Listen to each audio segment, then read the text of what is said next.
Good wonderful morning, United States. Good wonderful evening, Singapore and China. Good afternoon, Germany.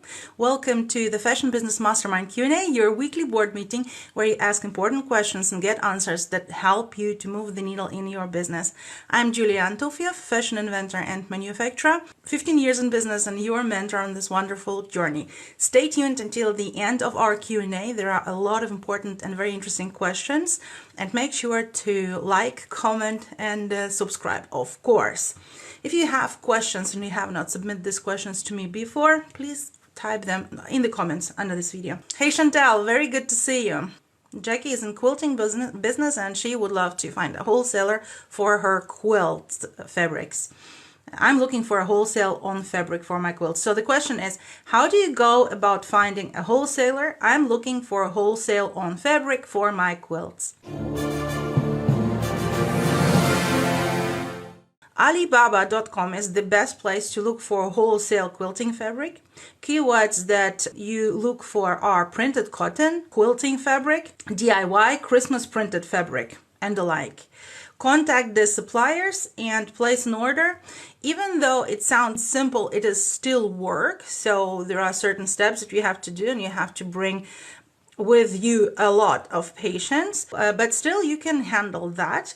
If you need help, you can make use of our sourcing services, of course. An interesting quilting proposition that I believe is very interesting is to make your very own quilting prints. So those very own quilting prints of yours. Hi Cynthia, very good to see you. Let's go for 10,000 likes today. Ghostkeeper, hey, hello. If you have questions about your fashion business, please type them in the comments. So let's see. A very interesting proposition for everyone who is in quilting is to create her very own prints. And these very own prints will totally set you apart from the competition, because at this point in time, when you go to Alibaba.com and you source for your quilting fabric, everybody else and her mother can go to the very same supplier and purchase the very same fabrics. It means that they do not really have to purchase it from you. They can also go and source it directly, right? And they can also model the very same business that you are doing, selling the very same things. So in order to avoid that, what you do is you develop your very own prints. And in one of our previous Q&As, I have mentioned an idea of selling a project package with different fabrics for one particular project. So imagine that all these packages you are selling in the framework of your courses, quilting courses. All these packages, they contain only your own prints. So if you do that, it will make it extremely attractive for women, first to join the course to get this package, and the second one, this package will become a very good gift for DIY friends and family, right? Because you obviously cannot buy this fabric anywhere else. So for competitors, it will be extremely difficult to copy your print. Why that? Because you require several things to start printing on fabric. The first one is you have to have suppliers. And no, Alibaba is good to source the products that are already made, but it is still a difficult place. I mean, I'm not saying that this is a wrong place, but it is a very difficult place to get a customized product done. Why is it difficult? Because it's nerve-wracking for someone who is not in sourcing and in production. For those competitors of yours, when they will go and try to make the very same fabrics, first, they will not have the suppliers. Second, they will not know on what fabric to print. And third, they will have no clue how to handle digital print, because all these three components require professional knowledge. So at the moment that you are ready to start printing your very own prints, Jackie, please let me know. Simply write an email to support@quantumfactory.net. This email is also listed in our About section on this channel, and let me know that you are ready to start sourcing with us, and then we will help you to create your very own quilting prints. If you are not in the Fashion Business Mastermind yet and you absolutely need help with your fashion business, please grab the link in the description under this video or in my bio and join 14 days free trial in Fashion Business Mastermind. In these 14 days, you will do more for your business than you have done in the past 3 years. This is a fact confirmed by our members over and over again. Let's go to the question number 2. Cynthia is asking, with little time left for fourth quarter, what's the most important thing to focus on? for online retailers, it is typical to make the very same revenue in the last quarter than they have made in 3 quarters before altogether, or even more. So this is a very common and typical thing. If you are working with wholesalers and other retailers, you have to dig your well before you are thirsty. It is mid-November right now, and most of them have already sourced the products for the 3rd quarter. So if you did not found your partners yet for this 3rd quarter selling right now, you probably will still have about 2 weeks to sell, because they, according to the stores and wholesalers, they are mostly looking for new products in the period between September till the end of November. So you have this 3 month. So you have time until the end of November to sell your goods at wholesale. And after that, of course, it finishes and they do not look for it. They're just focusing on sales. If you didn't do any work on this and you miss your ship, so to speak, this year, then please make sure that you are on the ship while it's sailing in the 2023. You still can do a lot for your B2C sales in order to leverage the purchasing power of the 4th quarter. Make sure that your offer is standing and that your ads are running to your offer. So these are 2 important things to make sure that you are selling. And you asking me in your question, Cynthia, what is the single important thing to focus on, right? So the single important thing to focus on until you turn 1 million in revenue per year profitably would be sales. So make sure that you have a solid offer and make sure that ads are running to your offer, so that it's converting, that it's selling, that you have a product and you bring eyeballs to your product. Question number 3. What is the best and most durable fabric for umbrellas and why? There are different types of umbrellas. What type of umbrella do you want? Is it a rain umbrella? Is it a sun umbrella? Is it sun and rain umbrella? And then depending on what umbrella you want, the fabric will be different. But if we're looking at umbrellas that are rain umbrellas, then the fabric that colleagues are recommending the most is polyester pongi. And polyester is the composition of the fabric, and pongi is the weaving method of the fabric. You have to look for a very high thread count. The higher the thread count, the better the fabric is suitable for an umbrella, and the softer it is. Why polyester? Because it is very durable, it dries fast, and it is very light. All these components are good for an umbrella, right? Umbrella generally is a difficult product for invention. Why so? Because at the moment that you want to improve an existing umbrella, you have to put a lot of funds into research and development and into the product development. It is quite challenging, I know it from my experience, from experience of my clients, to enhance an existing umbrella. So whatever is there right now as a general product that you can buy at $1 shop is good enough for people to buy it. So very few people would pay a top dollar for an umbrella that is better than the umbrella that you can cheaply buy in any store. This is why it is a very challenging product. What makes sense if you want to go into umbrella, if you have really an extremely great idea for this umbrella and you have already made your surveys with umbrella users and you are sure that they are going to pay this price point for your umbrella and they really need this type of umbrella, then you can go and start developing this umbrella. But if you do not have an extraordinary good idea for an umbrella, this is not something that you want to develop. What you can do, since umbrella, it is something that people buy a lot, so they don't want it to be expensive. Why do they buy it a lot? Because they always lose it. It is a common thing to leave your umbrella in a car, in an Uber, or any place, in a restaurant, wherever you go and you have umbrella with you. If it's not raining anymore outside, it is very easy for you to lose the umbrella. This is why people do not want to invest a lot of money into an umbrella. What you can do, take the general white label umbrella, one of the styles that are very well sold right now, and you can customize the print and you can put your label on this umbrella and sell it. It will be a cheap product because umbrellas are cheap in production. You will be able, even without charging a high amount, even with the low manufacturer suggested retail price, you will be able to command COPL, cost of production landed, ×5, even with a cheap umbrella. So you can take an umbrella that already exists, a white label umbrella, change the print, customize the print, put your own label on it and work with that if you want to have umbrella in your portfolio without developing something crazy innovative, unless you have something crazy innovative, but this is a separate thing to do. So it's not easy. Umbrellas are, I've seen a huge amount of inventors who've tried to invent an umbrella and were ending up with inventing a wheel. If you are not in the Fashion Business Mastermind yet and you absolutely need the help with your fashion business, grab the link in the description under this video or in my bio and join 14 days of free trial in Fashion Business Mastermind. In these 14 days, you will do more for your business, for your fashion business than you have done in the past 3 years.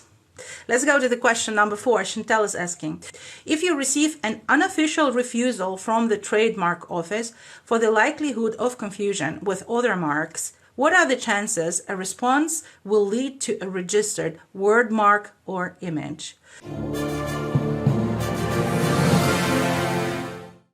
I am not a lawyer. This is not a legal advice. I'm simply sharing my experiences, meaning that in questions like that, in the first case, you need to consult your attorney and see what is the best way to act. It happens a lot. When you file for a trademark, you may be opposed by another party, by another trademark who already has a registered trademark. So they may be notified about you registering a trademark and they may object to your registration. As well, USPTO can object to the registration by saying that your trademark is, there is a likelihood of confusion. And in both cases, you can, or your attorney can tell you what's the best thing to do. So basically, from my personal experience, if an existing brand objected to your registration, typically there is a chance that you can negotiate an agreement that will be acceptable for both parties. It means that your attorney needs to contact the lawyer of the objecting party and they need to negotiate a deal done. So not always the deal is acceptable for you, but at least there is a conversation possible and you can see what is it really that they're objecting to. Most of the time they're not objecting to the whole thing, but they just want to have a certain agreement in place. Well, actually, I don't know whether it's most of the time, I have to say. But it is possible to negotiate in such a case. And another case is if USPTO says that there is a likelihood of confusion with other existing brands. So what makes sense is to talk to your attorney about the rules that define the difference between two different trademarks. So in what case can you say objectively that two trademarks are not similar and cannot be confused? Are there any rules? And then if there are such rules, then you apply these rules to all the trademarks that USPTO says your trademark can be confused with, and then you can address them one by one. If your trademark is within the rules of difference to all these others, then there may be a space for negotiation. But if your trademark does not comply with these rules for at least one of the trademarks that are existing already, then it may be that you cannot register your trademark. So what does it mean? It means that you need to come up with a new trademark, or you have to change the name in a certain way so that you can register it. In this case, again, I recommend to talk to your attorney and show her all these new ideas of yours so that she can advise you whether there is more likelihood of one or another brand to be registered. Your attorney can talk to USPTO, can ask questions. So this is the best way to handle it. In the first place, to see whether your brand is within the rules of trademark difference, And if not, then showing to the person who's responsible for your registration at USPTO the new ideas of yours, asking for which one of those names has more likelihood to be registered. This is a stressful experience for most creators who get refused by USPTO,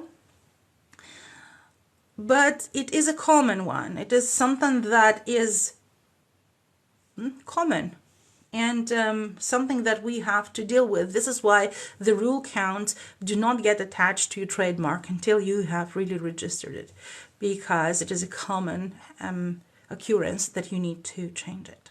Marianne is asking, who can make little short animated videos with original artwork for you? A short animated video. I assume you want to create a short animated video for brand awareness creation, for promotion purposes. Anyway, when you have a short animated video, there are at least two components to it. The first component to it is this scenario of this video, what's really happening there. It has to be created. And the second one is the video itself. So you will need to hire a writer on Fiverr, for example, who will write the scenario for you for these videos, or you can write it by yourself, but I do not recommend to do everything yourself, because at the end of the day, if you work full-time and run your fashion brand on the side, you do not have much time to do anything. That means that you need to outsource things to people, meaning so you go to Fiverr and you get a writer on Fiverr who will do your scripts, the scenarios for your short videos. And then again, for the creation of animated video, there are also different types of there are 2D cartoons, there are 3D cartoons of different quality levels. So you will find creators on Fiverr who are doing short animations in all these different qualities, and the pricing per short video of about 30 seconds is ranging from anything between 200 to 800 per short video, depending on what type of quality it is. Is it a 2D video? Is it a 3D video? And what, well, once you see and compare them, you will understand exactly what you're paying for. This is how I see it. Question number 6 is, Cynthia is asking, can you think of ways that we can make our items feel personalized? Okay. This is a very important question because it can cost you a lot of time, a lot of money, and a lot of success. There are several personalizations that I like, and none of them involves product customization. The first one that I like would be a personal thank you note after purchase, and this is something that you do, Cynthia, already. The second one that I like is to have a very personal customer service. So how personal it is up to you. You have to decide on service levels of your customer service.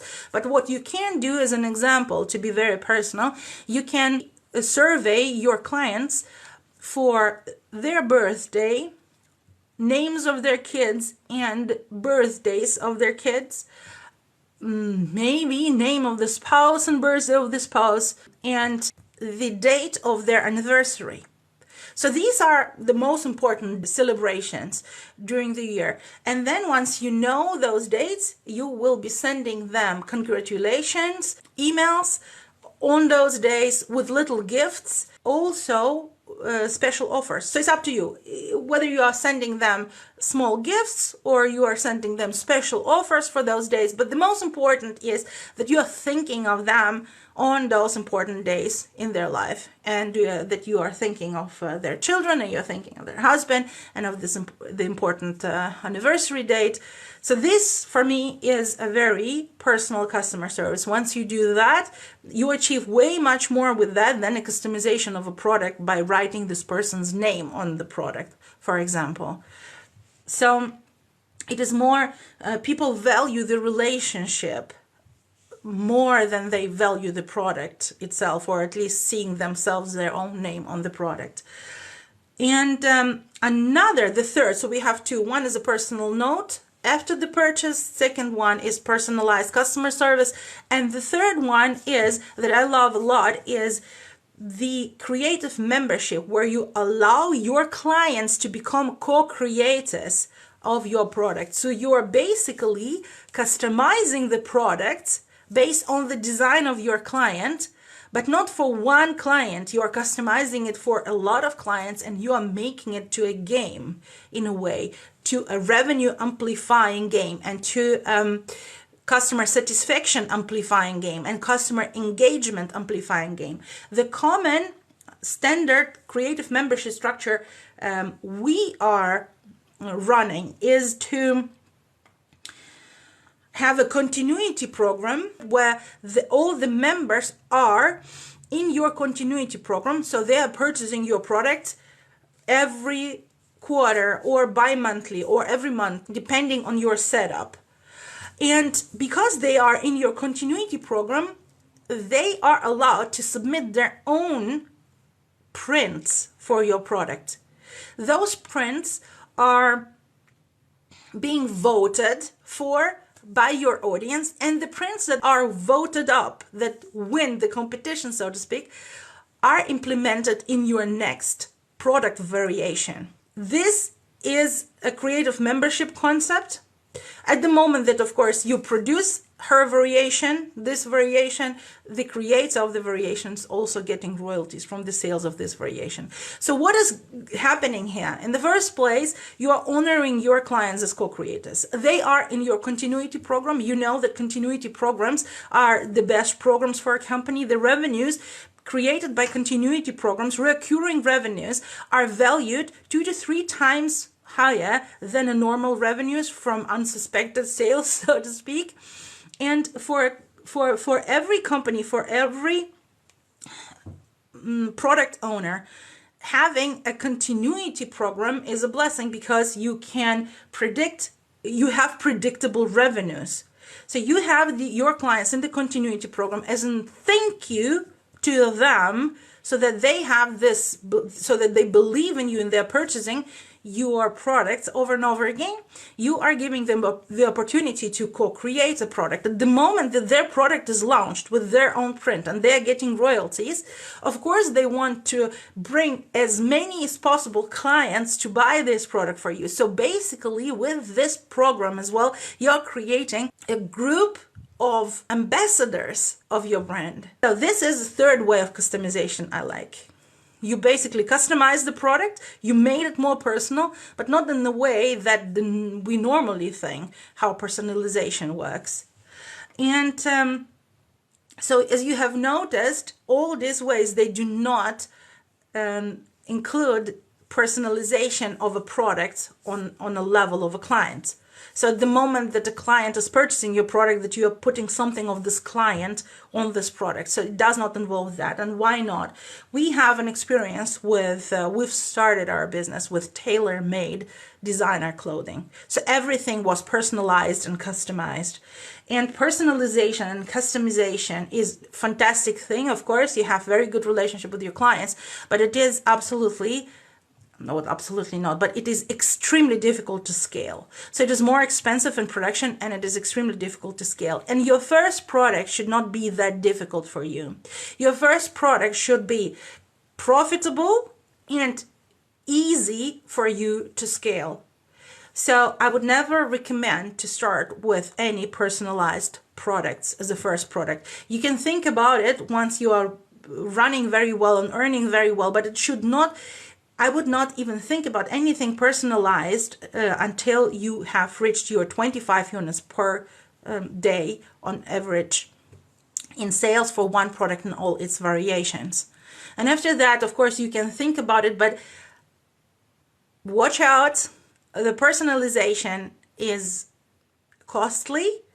It may seem very easy, but it is prone to a lot of mistakes. So what you are having with customization is that you have more time needed to produce one unit, so it becomes exponentially more expensive. On the top of that, more mistakes are being done, so you have more returns with those mistakes. And of course, when a product is customized, you cannot sell it to anybody else. So it's already, you have to write it off, cannot do anything with that. And on the top of that, when you want to sell more, the costs are going up exponentially and the mistakes are going up exponentially. This is why I suggest to do the personalization and customer service in your contact with your client, in those personal notes that you are sending to them, in your email strategy as well. And on the top of that, to add a creative membership program to your business that honors the members and allows them to become co-creators of your brand with their own creativity. So this is these are my 2 cents to the question about how to make your products more personalized.